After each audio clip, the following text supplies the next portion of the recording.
Hello, everybody. It is day 98, and today I read 2 Samuel chapter 5, 2 Chronicles 11, 12, 14, and 2 Samuel chapter 6. So, David's journey finally reaches its long awaited breakthrough. After years of running, waiting, trusting, all the tribes finally come together to anoint David as king of Israel, fulfilling what God had spoken long ago.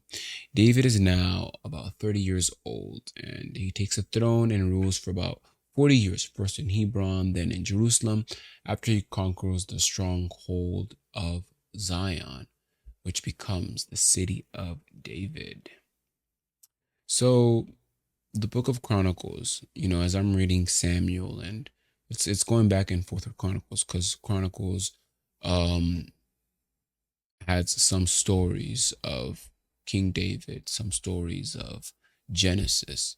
So the Chronicles, they zoom in into David's mighty men, warriors from every tribe who risked everything to fight beside their king, who to become the king, the man of valor. They were strategic and fierce loyalty. As the kingdom grew, so God's favor. And David became more and more powerful because the Lord, the Almighty, was with him. David did not move without consulting God. When Philistines attacked, he inquired of God, not once but twice, but both times God gives him victory. In one battle, God sweeps through like a rushing flood, breaking the enemy's lines wide. And David calls that place Baal Perizim, Lord who breaks through. And then 2 Samuel chapter 6, David gathers about 30,000 men to bring back the Ark of the Covenant back to Jerusalem, celebrating with music and dancing and joy. But in the midst of celebration, tragedy strikes.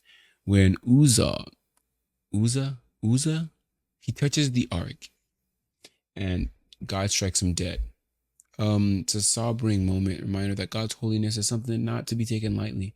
The only people that were allowed to touch the ark were the priests, the chosen people that were chosen to do any work of the tabernacle. I remember when we read Leviticus, Numbers, and Deuteronomy.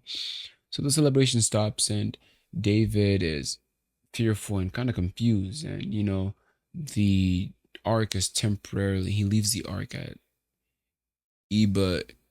some other dude's house. He's like, no, I don't want that in my household.